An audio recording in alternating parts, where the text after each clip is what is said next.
Welcome to the station wagon. I'm the older brother, Mark. And I'm little sister Julie. This is the podcast where my brother and I give up something we take for granted and tell you how it goes. Buckle up and enjoy the ride.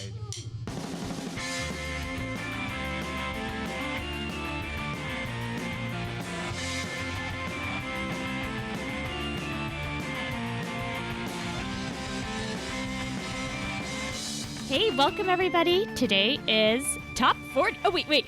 Be a radio guy, Mark. Welcome to... Sunday. That's We'll sell you the whole seat, but you'll only use the edge. Okay, everybody. Today we're Was talking... that what you meant? Yeah, that's exactly it. We were talking... I love monster trucks, though. We should do that for an episode. That was pretty good, yeah. So today, everybody, we're going to talk about top 40 music and popular music of today. We'll talk about the history and science and what happened when Mark and I only listened to top 40. But first, I'm burning with news, Mark. What's your news? Okay, my dog is a hero. Is that right? The other day, this might sound a little scary, Ladybird stopped a home invasion. What? On whose home? Mine. Oh, my God. Yeah, so we had her locked in a crate, and her dog crate was like, the door was against like our window, so she couldn't get out of it. But somehow when the invaders came, she was so upset she was able to wiggle her way out and protect the house from them getting in. And how do you know all this? That's amazing. Because these were people I had paid to come in to clean the house, but Ladybird didn't know that. She thought they were home invaders. They had a key. And then when they had to leave and couldn't do the house cleaning, they let us know. So actually your dog isn't a hero and you're just kind of a dolt for not warning your cleaning people about it. No, I didn't. What was I going to say? Oh, my dog might escape from her crate, by the way. Yes, actually, you should have said, I didn't know. Oh, by the way, when you come into my house, I've got a vicious rabid dog. I think they figured that out on their own. Well, right. That's my point. Okay. You can't do that. They're going to sue your ass. But from the perspective of the dog, total hero, right? No.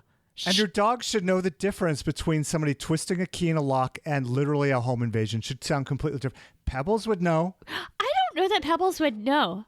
Yeah, she would totally know. Okay, maybe. All right. Yeah. Well, we train her on that. I guess all her Instagram followers. Okay, top 40 music.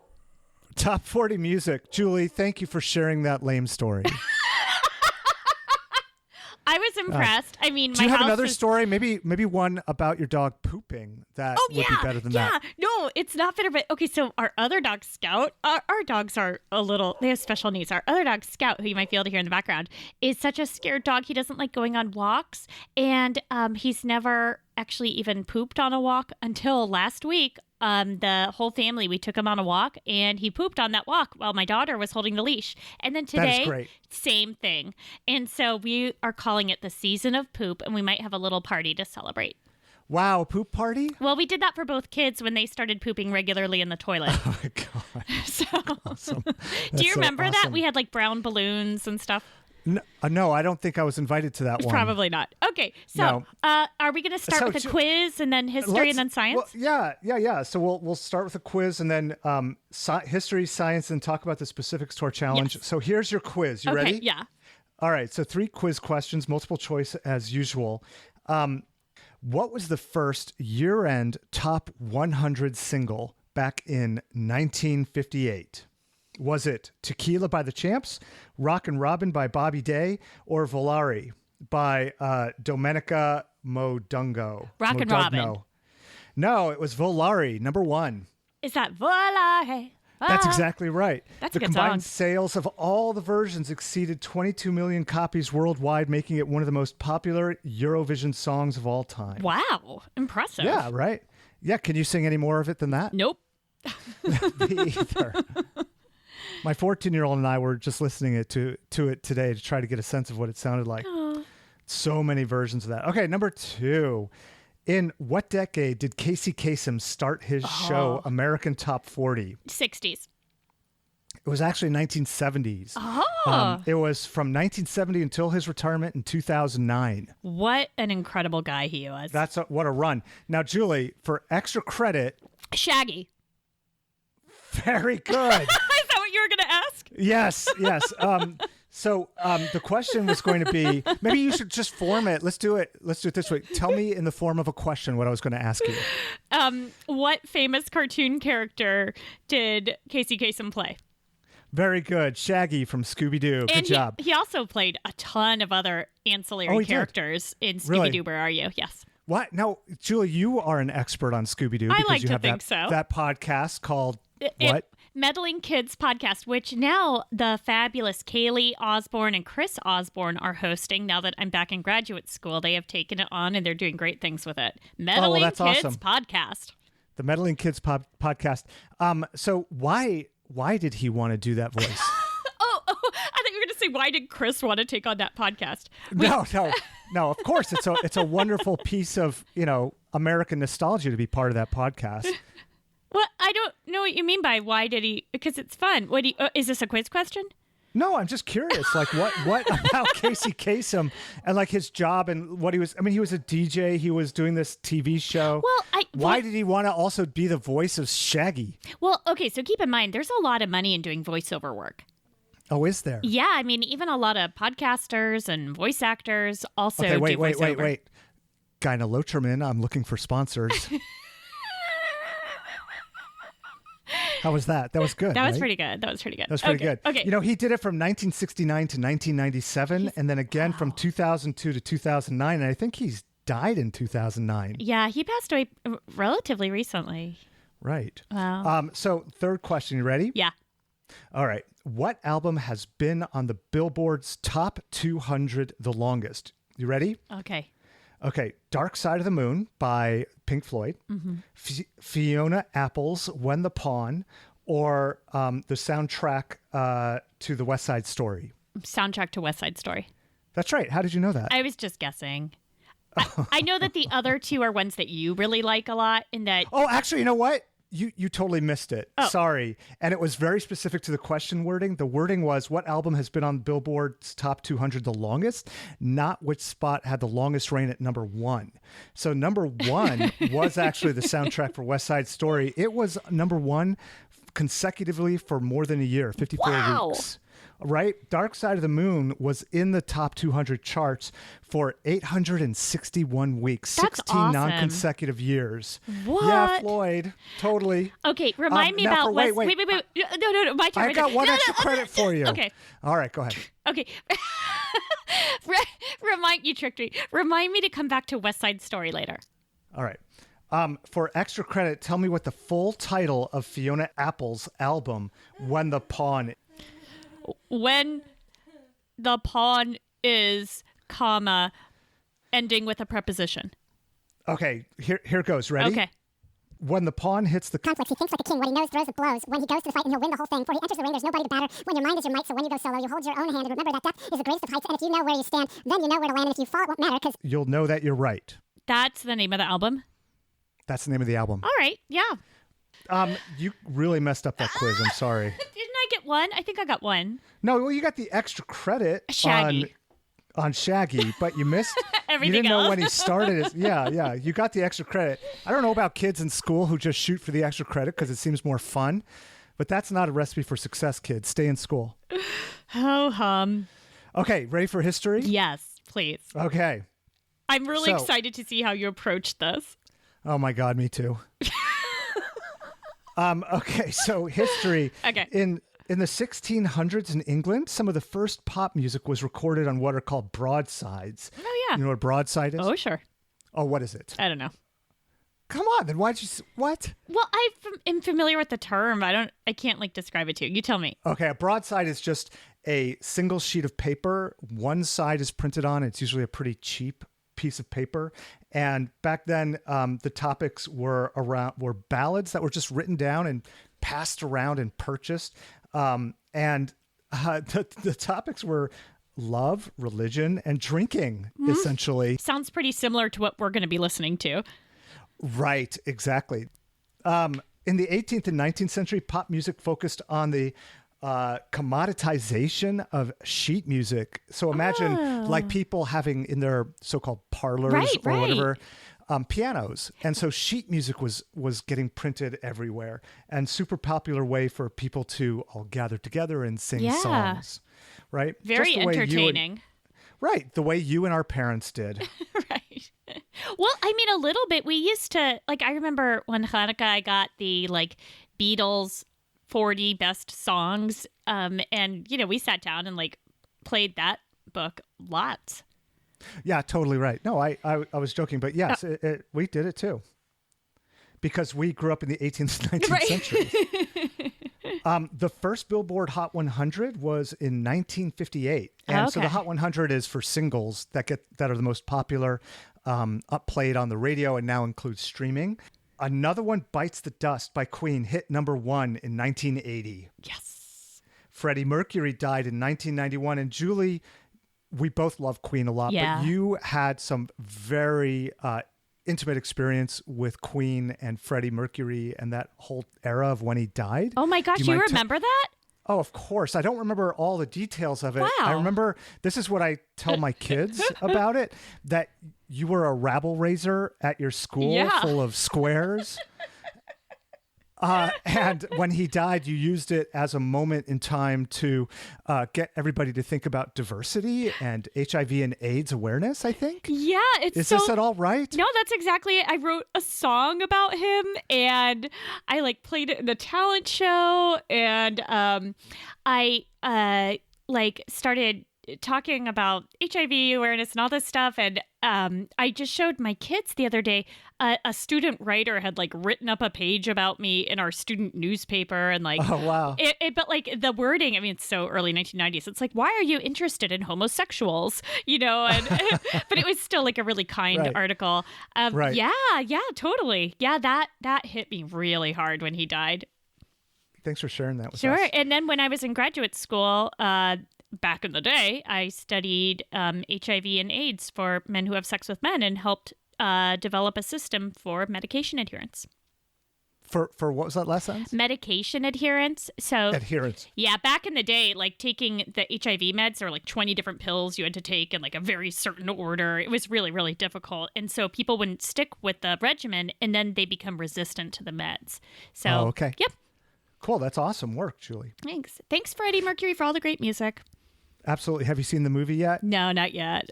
Have Oh, you? go see it. I Yeah, can't wait. it was amazing. Loved it. Loved every minute of it. Awesome. So, Julie, the rest of pop music history is just total garbage. And I'm After not going Queen, to talk about it. all. Right. Okay. Well. So this is our transition to science. Well, okay. So let me ask you. I mean, when you were in high school, would you have put on the Indianapolis Top 40 station and jammed to that, or would you put in your tape or your 8-track for REM or something? Like, I didn't have 8 tracks. Let me think. I tried to. No, I don't think I listened to Top 40, but I tried to impress Rob. Yes. With like being cool too, Right, which right. never seemed to work. And I never really hit that mark. So yeah, no, I didn't listen. I was kind of just like, I don't know, doing my own thing. Rob was always listening to the cool music. I was always listening to things that weren't really cool, but also not top 40. Kind of similar to now. For our listeners, who is this Rob you refer to? Is that your father? Well, your best friend? No, your partner? This Rob is the uncle to my 14-year-old and 10-year-old. He is my older brother. He's 2 years older than me and 9 years older than you. He's our mysterious third sibling that we may or may not have made up. Right. I'm pretty sure we did not make him up. He could be Pretty sure. a delusion, a shared delusion. Folie à deux. That's not a thing. Okay, so science. Oh, God. And maybe one day we can prove to everybody that he is not a shared delusion by extracting an interview. Okay, perfect. So when you listen to a song you already know, you get this benefit from the music. Okay, so think of a song that you really love. Got it. What is it? Comfortably Numb. All right, when you think of that, what's a memory attached to it? Singing it as a bedtime song to my kids. Okay, that's huge, right? Yeah. Do you have any memories of it from your youth? Well, yeah, That I you remember can singing share? It, well, I remember singing it to like a girlfriend once, like at a romantic date kind of thing. And she was Yeah. like, God, you are so weird. Aw, that's weird. She Sorry. was not into Floyd. She was not and into that Floyd. No, and that basically summed up our relationship right there. Yeah. We probably stopped seeing each other. Okay. Oh my gosh. Is that the kind of thing you're looking for? Yeah. Here? Is that No. what? Yeah. Okay. That just reminded me of something I haven't thought about in ages. I once had a first date back in high school with a boy who I had, when I was in kindergarten, had wanted to marry him. Okay. Really nice guy. And we went on a date in high school. We went up to Baskin Robbins. And then after that, we went back to mom and dad's house. And we're just like hanging out on the floor listening to music. And I wanted to play him the Smiths or Queen or Pixies or something and impress him with my awesome music choice. Right. And he said he just listens to top 40. And I didn't go out with him again because of that. Yes, Julie. But good job. Get back to that in a bit. So anyway, it just reminded me of your thing. Okay. So when you listen to a song you already know, if it's one you've listened to a lot and you like, you get the benefit of those memories. But there's also this physiological response, like right as the chorus or the really good part's going to come up, because you know it's about to happen. And so like your heart might start beating, just like if you're watching The Princess Bride right before the awesome sword fighting scene, right? Is it like when you're sitting down to a multi-course dinner and the soup course is about to come out and you're like really excited about it? And you start salivating and drooling. And you start salivating. Is that exactly what we're talking about? For you, yes. You get really Okay, slobbery. great. Okay, Awesome. but for new music, you don't have either of those two things, right? You don't get that benefit of the memories. You don't have that physiological response because you don't know what's going to happen. And so as we're talking about top 40, we're kind of talking about two things. One is just modern music and how it's different from music we're more familiar with. But two is just that it's new. Can you share with our listeners why I came to love the Pixies? Do you remember? Yeah. I remember being in undergrad and my friends all really loved the Pixies and I started listening to it based on what they were listening to. And that you probably heard it through me. Is that right? Oh, so you don't remember the specific time we were in your red Nissan driving up and back to Castleton Mall listening to Pixies Doolittle, and you wouldn't let me get out of the car when we got to Castleton because we hadn't finished the album, so we kept driving. I love that story. That's great. So I hated it at if I first. wouldn't let you didn't like it. So with the Pixies, eventually I just started loving it. And in part, I think it's because of those two things I mentioned. I had the memories attached to it of you, and you were definitely one of my favorite people back then before I got to meet other people, you know. Right. When my social network was so limited, I didn't have much choice. But also, you know, once I really got to know the songs, I had the physiological response. Plus, it's just good music. So. Well, wait. And are you also saying that you suffer from the Stockholm syndrome because of me locking you in the car? It's possible because the same thing happened with Beastie Boys too. So I hated the Beastie Boys when I first heard them, and I had to listen to it all the time because my mom had given gas money to a girl who was a year ahead of me at Park Tudor to drive me to school. I don't remember her name. She wasn't I don't remember that. Oh my God. I don't remember her name. She used to smoke while driving with like the windows closed, and she played the Beastie Boys constantly. And I was just like, I hate this, I hate this, I hate this because of the music and the smoke. And here's like this really cool girl who like wouldn't give me the time of day. And anyway, but now when I hear the Beastie Boys, I really like it. I don't what's love your favorite it. song? No Sleep Till Brooklyn. I don't know. Okay. So the three reasons people generally listen to music, like if you take all the research and kind of chunk it up into three things. One is to regulate arousal and mood. So like we listen to music to make us feel good, basically. Two is to achieve self-awareness, meaning we find something where the meaning of the music matches what we want, right? You pick music that the actual lyrics or the mood of the music, it doesn't just make you feel good, but it reflects yourself. Like when you listen to music and you think, this is what I want on my soundtrack of my life, or if my life was a movie, this song would be in it. Right. But then the third one is what we're going to be talking about a lot, I'm guessing, over the next couple of weeks, which is as an expression of social relatedness, meaning that we pick music to relate to a group of people.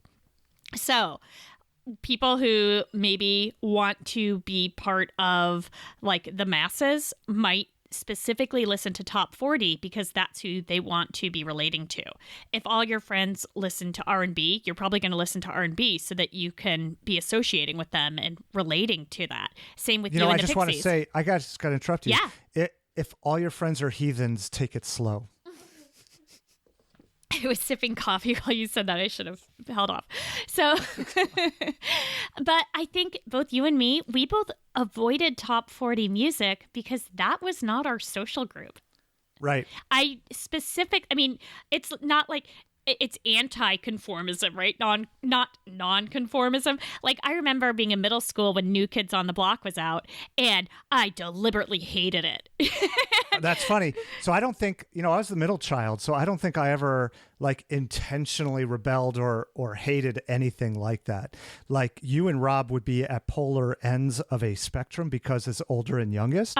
But me, in my role as middle child, I was just kind of into doing my own thing. Doing your own thing. Yeah, just kind of floating around like a mote in the wind. All we are is a mote in the wind. Right. That's pretty catchy. Might need some refining before it really goes public. Can you think of something drier than a moat? Anyway, we'll workshop it. Okay.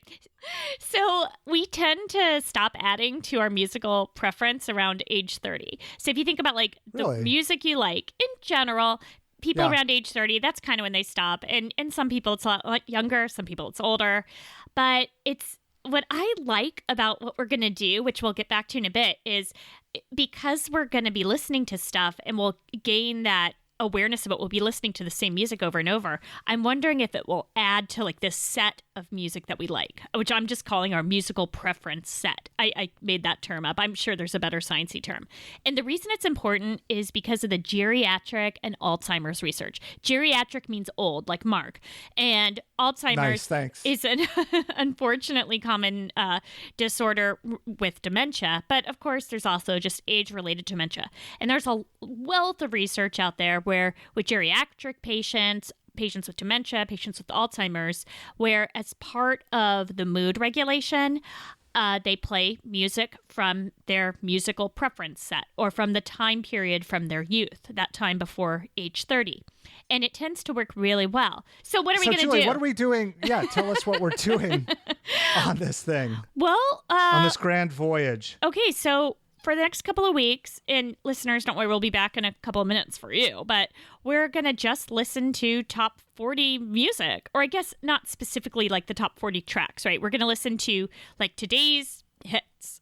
I think what I'm going to do, since I have access to Google Play Music, I'm going to go with their radio stations that actually are the most popular music that they stream. Okay. No, I think that makes sense. So it literally is like going to be the top 40 or whatever, because I think they have playlists like that. Yeah, I whatever playlist you pick, just send it to me and I'll listen to the same one.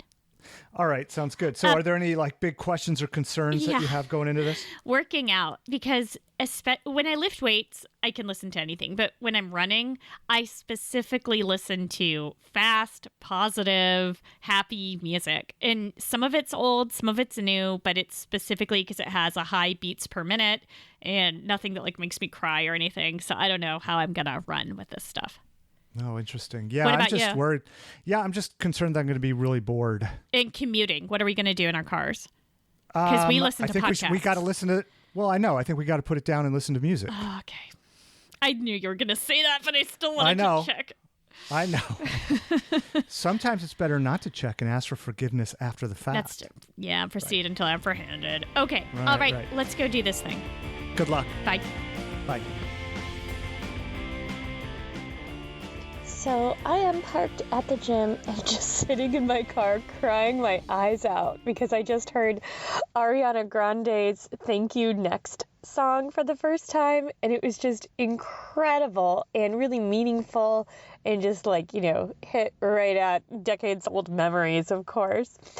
And I'm just reflecting that, like, when we listen to old music, it has decades of memories and like scores and scores of, oh yeah, I remember listening to this song here and there, and I've already absorbed the lyrics and kind of like grown accustomed to them, like you habituate to the emotion and music. And now I'm listening to these pop songs and other top 40 songs for the first time, and some of them suck, but some of them are just incredible. And even though I might not like the music very much, the words and the meaning are just really, really emotional for me. So thank you, Mark, once again for an interesting challenge. Okay, actually, I have to admit that was the second time I listened to the song. The first time I listened, I thought it was called Thank You, Malcolm X, and it had a very different meaning, but still really moving. Hey, I'm at the gym, and I just was able to do one of my longest runs ever on the treadmill. And my problem is usually I get really bored, but the new music, even though I didn't love it, it like kept me entertained because I was like, what's going to happen next? And, like listening to the lyrics and stuff. But maybe that says more about it just being different and new rather than, being top 40. Hey, so 14-year-old, can you come here? She's coming. Okay. Hold on a sec. Hi. Hello. Nice to talk to you. Great to talk to you too. So, hey, what kind of music do you listen to? I like listening to the songs from Five Nights at Freddy's. There's it's actually a really, really, really big fandom. Has there ever been a song that or a type of music that you only listened to because you wanted people to think you were cool? No, I really don't care.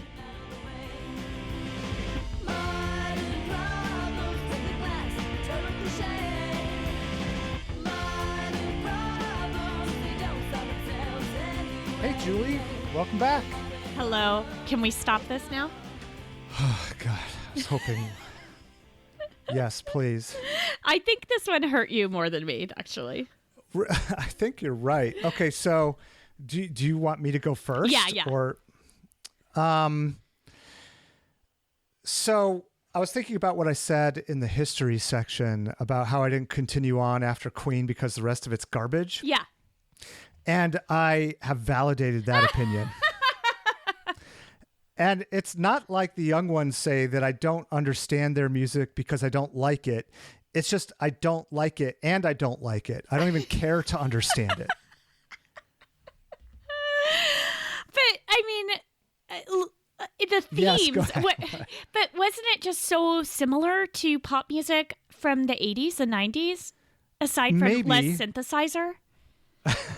Less synthesizer, more, lots more auto tuning. There was a lot of content about love and relationships. Seems like every song in these lists was love and relationships. That ongoing theme just got kind of old. What makes me think that the music that I listen to has any bigger or more interesting themes than these? Yeah, I'm guessing that like the proportion of music about love and relationships is exactly the same as when we were younger in terms of like top 40. In terms of what we actually listen to, I don't know. Right? I mean, This don't know. Monkey's Gone to Heaven. What the heck's that song about? Right? Exactly right. Yeah, I don't... Was there anything you heard so many times that you started to like it? No. Really? No, I what I did is I listened to the playlist a couple times, and then I got myself a free Spotify account and a free Pandora account to see what their playlist sounded like, to see if there were any differences. And then what I did is, because it didn't really feel too different for me, I started looking at top 40 from different genres that I might be interested in. That helped out a little bit. So some of my experience is the same. Like, there was not a lot of subtlety to the music. I mean, like, there was no subtext, lots of profanity. I mean, it was practically like, take off your clothes and we will have sex. We knew that going in. We knew the risks. So what about you? Yeah. So how was it exercising and working out and lifting weights and stuff? Well, before we continue, can we talk about when you decided that you were not going to do this during your commute? You bastard. Why did you bring that up? My fans like to think of me as, a very ethical, strong-willed person, right? Yeah, so I don't know about your commute. It's probably like 5 or 10 minutes, but I have an hour-long commute one way into the office. Yeah. And I was going to blow my brains out if I had to listen to this. I did it like a couple days, and then Julie, I just couldn't do it. Oh, I tried to put on just other music just so I could at least say music in general, but I just couldn't do that. Music doesn't hold my attention or keep me from freaking out at other drivers as much as listening to books and podcasts do. Yeah, in the morning I was able to do like our top hits radio station, because like every other thing is a song, and then the other things are like prank phone calls and things like that. And it was like still dumb, but I enjoy it, and it was entertaining. But yeah, once we decided to go back to podcasts on our commutes, I was grateful, especially when I drive up and back to Seattle. So when did you get the chance to listen to this pop music? Oh, when I'm working out and while I'm cooking and like just, hanging out at home, cleaning, and just like having it on in the background. Got it. And so and I work out every day. I mean, so every day I was listening for at least an hour. So do you work out before or after you have that full bag of Doritos and a peanut butter sandwich? I like to power up. I Right. need to fuel my workout, Yeah. and Doritos have a lot of energy in them. Oh, absolutely, they do. I eat calories. Right. It was this challenge was really annoying at first, but then I started to get used to it, and I started to like it. I didn't like all the songs. I mean, like ballads can go snark themselves. Like, sorry, I don't of a think we good can say that replacement on this for the F word. podcast. You can't say snark? No, I don't think so, yeah. Ballads can go fork themselves. Okay, very good. And I hated them as a kid, and I hate them as a teenager. I hate them now. They're just annoying. Can you give me an and example I of a don't wanna ballad? Like, are you talking about like the broadsheet ballads like I mentioned in the first half from the No, 1600s? I'm talking about a slow song about love. Oh, okay. Like, I don't care if it's Guns N' Roses or Talkie Talkie or anybody. Like, no, not fun. I need upbeat music. Talkie Talkie is the name of a song, not the name of a band. Okay, well, I don't All right, remember. okay, just check. But So the ballads, memories okay. thing, yeah. So like the very first time I would listen to a song, like it was pretty entertaining, and not the ballads, but like other songs that were like fast paced and that I enjoyed. I mean, I liked listening to the new lyrics. It was like, oh, this is telling me a story. That's fun. I haven't heard this story before. And then I started building memories for it. So like, for example, my best example is Ariana Grande's Thank You Next. Mm-hmm. So I don't know if my audio about that is going to make it into the interview segment, but it's a really good song. And I definitely will have the memory every time I hear that for the rest of my life of this challenge and this podcast, because I was, listening to that and I'm crying. At first, I will admit I was crying because I thought it was Thank You, Malcolm X. Oh. And it was, really meaningful song to me because of that. And then I read through all the lyrics and read about an interview with Ariana Grande about it and realized what it really means. And it's about all her ex-boyfriends who helped her become a stronger woman. And then I listened to it again, and then I'm even more emotional, and I'm like at the gym crying and stuff. But anyway, That's great. So it was really cool. And I like now knowing modern things, like when I see memes that say "Thank You Next," I get it because I know that song. And You feel I said plugged that into to pop culture. I'm plugged into pop culture, and I said it to my kids at one point, and I got cool points. It is annoying to run with new music, and especially music that is not fast. Because you so don't. that Do did you not feel like go you well for didn't me. get to that, like you were describing in the science section of the first half, getting to that idea of anticipation for the part of the song that you really Yes. enjoy? You don't have that when you're just constantly listening to new music, do you? Right. No. And there definitely are songs where when I get to like the really exciting part, I sprint, that, and I don't have that. But that said, they did keep me entertained in like a different way because it's novel and new. And so at one point during this challenge, I had one of my longest runs ever. It was a very slow run, but it was really long. I was able to endure for much longer than I usually can. And I think in part just I was entertained, because that's what's hard for me when I'm running is I just get bored. And that's usually why I stop. Not because I'm tired out, but because I'm like, I got stuff to do. This is boring. Got it. So that was kind of cool. But anyway, it wasn't as bad as I thought it would be, but I'm still happy to stop. But I do look forward to, when I hear these songs in the future here and there, like on the radio, I'm gonna have that built-in recognition, and I'll enjoy it more. Yeah, my gag reflex might start going. Julie, I would not recommend this to anybody. Really? Really? Okay. Would you? Yeah, definitely. Yeah. I definitely recommend it. I think it's great to find additional music that you like, and then when I'm in the mall once the Christmas music is done and I hear Ariana Grande's "Thank You Next," I'll think happy thoughts about you. That is so sweet. Well, thanks, Julie, for doing this horrible, horrible thing with me. Next time it's going to be way better because we're going to lose a bunch of weight. Maybe. So tell us about next time, Julie. Definitely. Okay, we are going to be looking at variation in diet, and we're going to talk about the science and history of that. And I'm really looking forward to the history, by the way. And then we're going to have less variety in our diet. We're going to pick just one meal, and that's going to be the food we eat for a couple of weeks, except for when we're with our families having like an organized family dinner. Right. And this challenge, by the way, will be occurring during Thanksgiving. Yep. So, for Thanksgiving meal, you will be with your family, I'm assuming. Yes. And Unless you're Thanksgiving gonna, meal actually scarf with my down. family it lasts like 72 hours. Oh, that's true. Yeah, I forgot the way you guys do Thanksgiving. Yeah. Okay, well, whatever. You'll have to be But a little anyway. flexible and not your usual fascist self. Hey, everybody, go to wagonpod.com. That's the Station Wagon Podcast's website where you can subscribe and listen and view our show notes. And you can connect with us on Facebook at the Station Wagon Podcast and Twitter at Wagon Pod. We've got our show page. We also have a fun listener group. That's true. We do have a fun listener group. They're fun people. People, you are fun.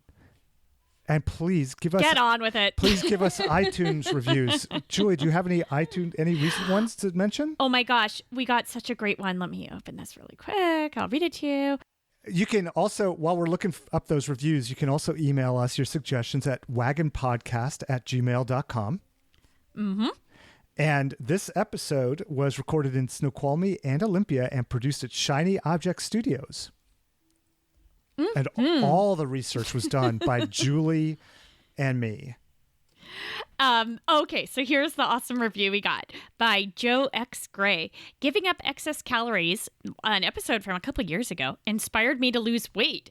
After listening to the episode in mid-July, I couldn't get the idea out of my mind, so a couple days later, I downloaded MyFitnessPal. I've lost 23.3 pounds since then. That is incredible. That is incredible. And I'm now officially in the healthy weight range. That's awesome. Way to go. That is so much work. I'm really glad you're giving us the credit, but it all belongs to you. No, absolutely right.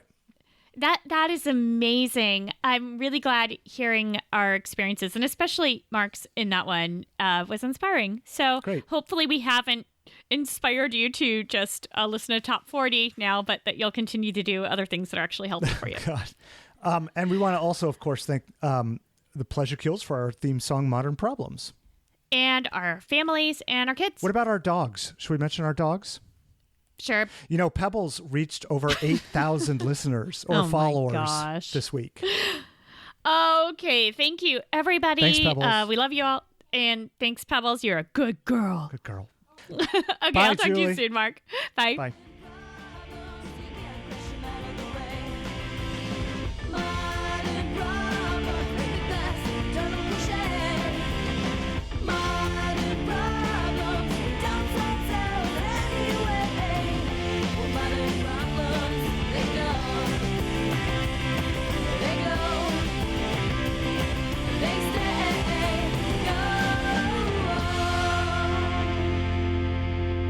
Oh, great. You're wearing jeans for once.